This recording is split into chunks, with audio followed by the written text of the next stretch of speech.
just finished dancing, brothers. Oh my God. Whoa! This is one of the safe places when they stand and wait for buses. To the siren, they used to run inside. And I'm here for a month already. I still don't believe, and it's very hard for me. And I see more and more and more and more. And it kills me.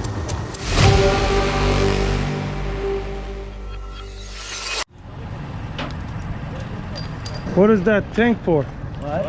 What? We'll Yeah. be washing inside the miguniyot, so we'll have to. Oh, so you need a lot of water. Yeah, why did you decide to go into Zaka? My father told me to help people. Something's coming.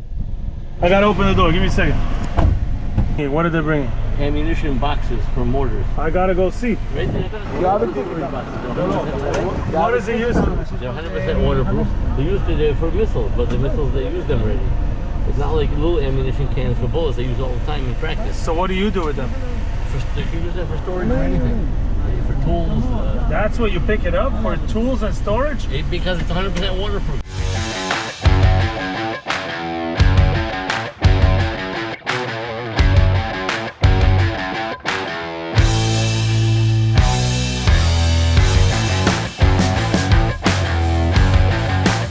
Now we left Be'eri.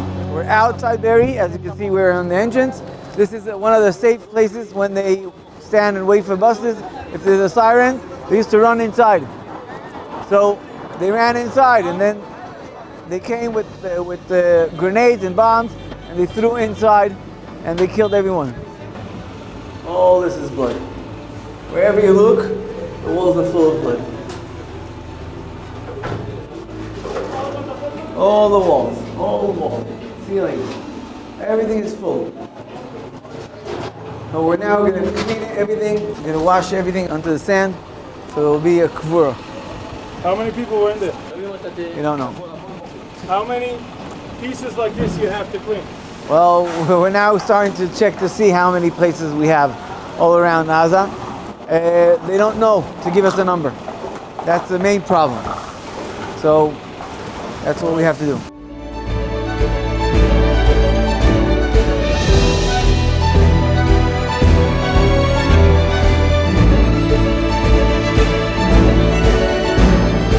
Okay, these are soldiers going right now to Gaza.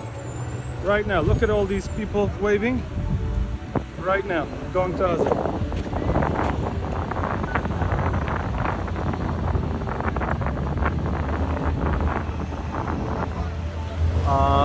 My worst moment was when I went into one apartment with the mamad. The mamad is the safe area in the house, and we were cleaning it. And then one of the volunteers who we were cleaning it with started crying. So I go ahead and give him a hug, and I'm like, "What's going on, man? What's happening?" And then he's like, "Listen, this room, this mamad, we had a family, a kid, maybe 2-3 years old, another 2 girl twins, maybe 5 or 6 years old, hugging him, the mother hugging them, and then the father hugging all of them." Like a big family hug, and everyone was shot in their heads. And he said that when he was picking up the bodies, he needed to peel off that hug, and that broke me.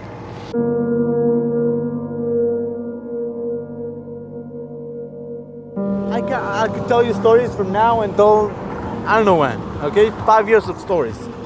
But the real thing, if you want to real understand, come over and see. I cannot explain. Exactly. You won't understand. I saw some pictures of houses like this. And you didn't understand. I know. Until you don't see it, until you don't smell it. Right. And I'll tell you the truth, I still don't believe. And I'm here for a month already. I still don't believe, and it's very hard for me. And I see more and more and more and more. And it kills me. It really kills me. Is there days that standing here at the main intersection to go into Be'eri, there's so much military personnel and military jeeps and tanks going in. Apparently the main entrance to Gaza is right there in front, and over here you can see they're probably by the October 7th there was a lot of, this is a burnt car and some I would assume Arabic clothes. I'm not sure. They were probably on this thing over here the whole time. ננצח, יחד ננצח. אוהבים אותך. אוהבים אתכם, אוהבים אתכם. Everybody thinks I'm Zaka, so they keep waving at me and saying thank you. I feel honored. Today I'm for sure part. There's some music coming. What's going on there? There's so much happening over here.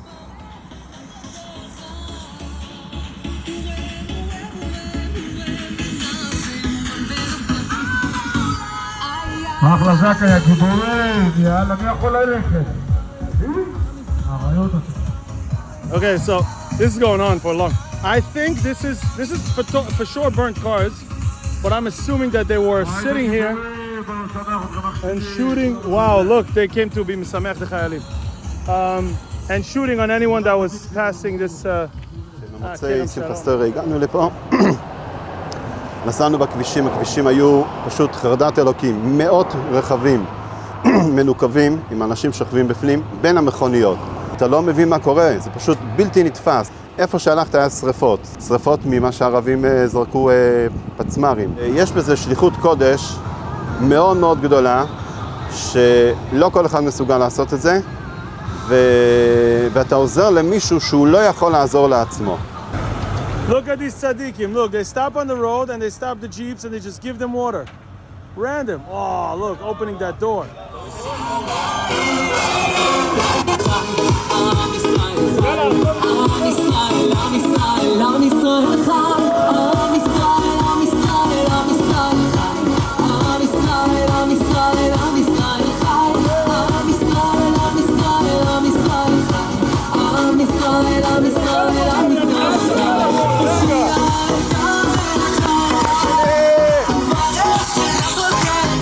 לך אבוכי והצלוחי וסייעתי תשמעיו!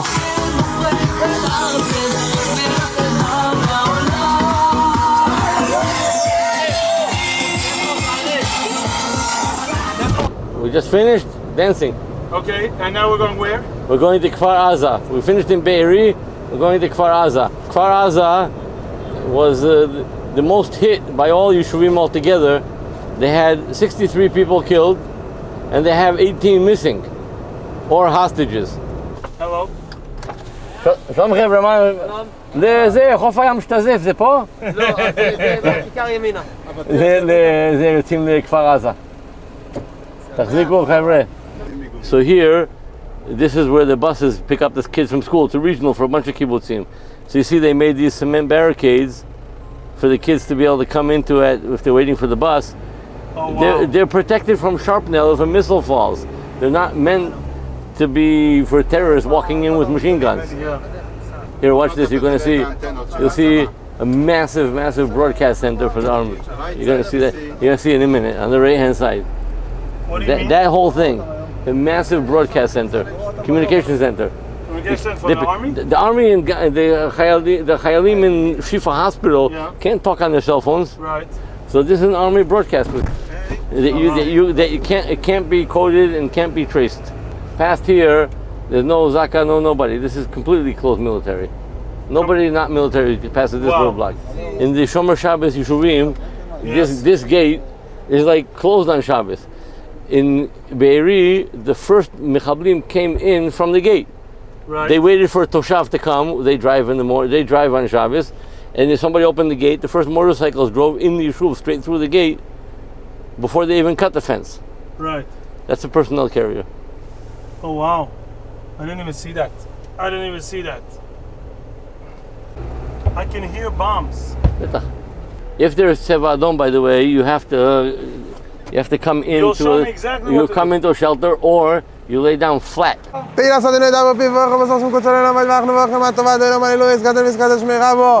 was a truck here that was burned up, and also I'll show you a picture. There was one of the hand gliders that they came in on was right here. This is where the terrorists infiltrated from, cut the fence, and came right in. Okay. And you'll see on the left-hand side, and look at the house on the left-hand side that was hit by an RPG, and the concrete frame outside, which was supposed to protect them. What's that black on the road? That's Where? a car? This was a car. This was a burned car. Burnt car. There's another infiltration. Another infiltration that they came in from? Right. Here comes another one. They came in teams. They were set up. They were very organized teams. Which ones go to which houses? Which ones are in charge of murdering people? Which ones are in charge of at least trying to kidnap people? Very organized. Where are we? In Kfar Aza, on the roof of a gas station. I hope it doesn't blow up. And we can see all this smoke is in Gaza, stuff that we just shot. The army is shooting right now. And this is smoke in Gaza. We're the closest to the border. I don't know if you can see. This smoke means there was a bomb from Tzal right now there. We're on a rooftop. Over here, we went up. That's it. And there's bombs every second. Here you can see some fresh bombing. You can hear them. The camera can hear stuff. Yes. You can hear them. That's from there. Simcha's still waiting for us? Wow, that was another. What? Oh, Wow. thank you, Hashem. Why thank you, Hashem? Why not? It's ours. Right. These so, are ours. So it's going to the right direction. Yup. We're leaving Kfar Aza, passing the Yishuv of Saad, and we're picking up Simcha and going home. Bezrat Hashem. Whoa! These ones don't care. Today was? Today was a very short day. Why was it so short? Well, we didn't start at 7 o'clock. Right, and we had a lot of traffic. We had traffic, and we got to the place, and then we got a very special mission. Yeah. Baruch Hashem, it's a big schus to finish that mission. Now we're heading home. It'll be like, I think they're going to be finishing like 12 hours of seeing me. I need to find the GoPro at some point. I hope I will. It's probably in one of these pockets. I know where it is. Where? It's by the Migunit. What? Which Migunit? My GoPro is by the Migunit. No, it's not. I promise you it is. Yeah, it is on the bus stop. Right.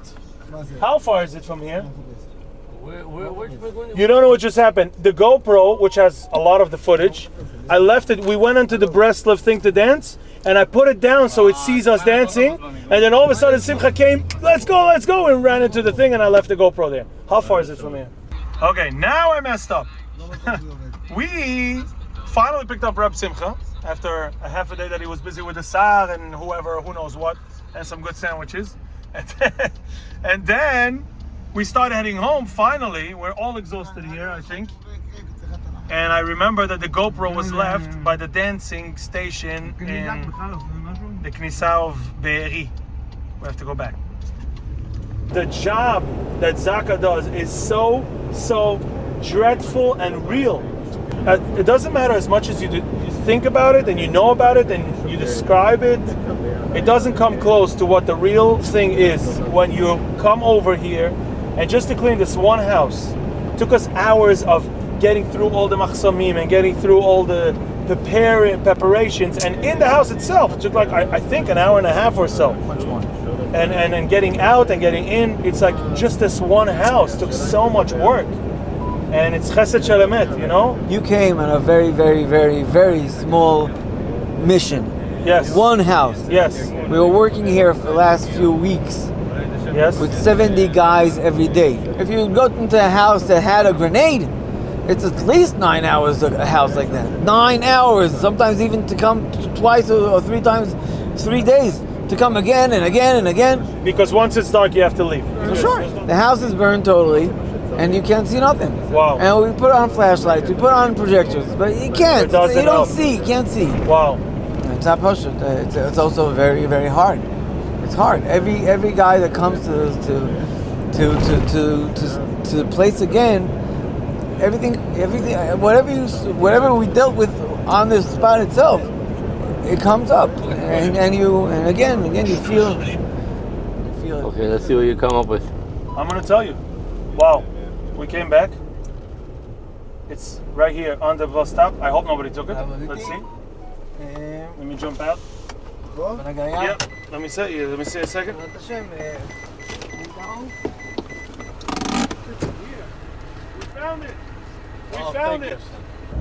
We found it! We found the GoPro! You can't see anything, it's so dark. We found the GoPro, brothers. This truck is a Chesed truck. We take chairs and tents, tables, and sidurim and for avelim. The basic reason that we have the truck is for That's how it started. Doing the chesed. Well, a few years ago, in a very sad situation, this became a truck that took bodies in it.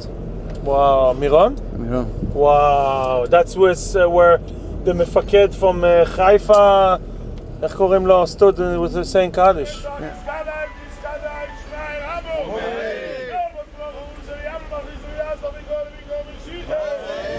Not Pashut. I took here the 14 bodies. I got a phone call in the middle of the way on my way to Tel Aviv. Yeah. The guy says to me, "I'm calling from America. My child is in the one of my Shag Gestetner? I'm not gonna say the name. Shag is my rebbe, by the way.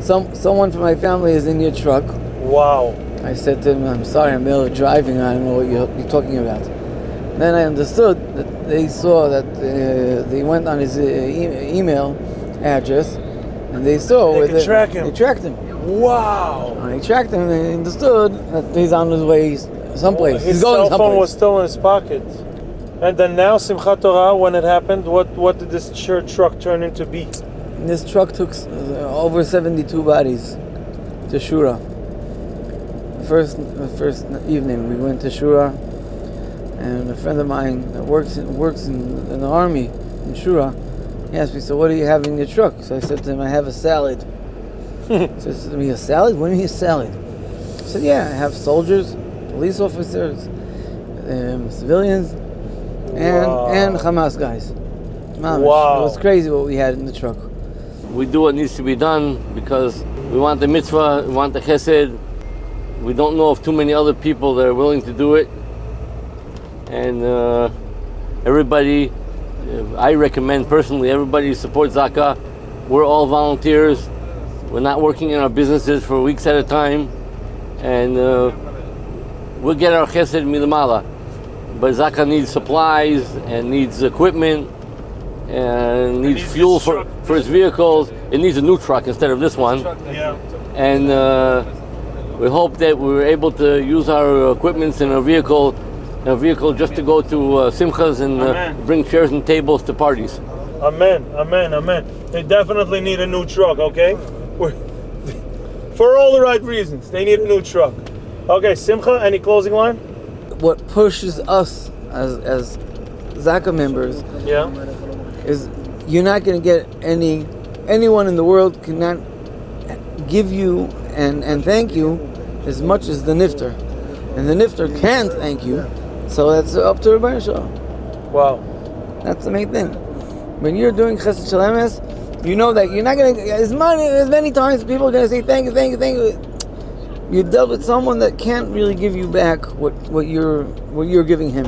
He can. And Menuchas HaNefesh is only after you make sure that everything comes to burial. Wow. Menuchas HaNefesh, it's not Pashut. Yeah. The body, for sure, after a certain amount of time, it goes into the cavern and all that. But if it's missing parts, that's very hard. One question I'm just remembering that was extremely important. How do you stay sane? That's a big question. When you're a mammon, you believe that HaKadosh Baruch Hu is the one manig l'olam. You know that everything, whatever HaKadosh Baruch Hu did, is two words: b'chesed u'v'rachamim. Those two words, my great uncle, the Chazon Ish, told my grandmother. My grandmother was sitting and crying by the Chazon Ish after the Holocaust. She came to the Chazon Ish and she was sitting and crying and crying and crying. She said to the Chazon Ish, "How could the Rebbeinu Shalom do such things?" And those were the two words that he said: b'chesed u'v'rachamim. Okay, Rabbi Simcha. Yeah. Thank you so much. WhatADay. WhatADay.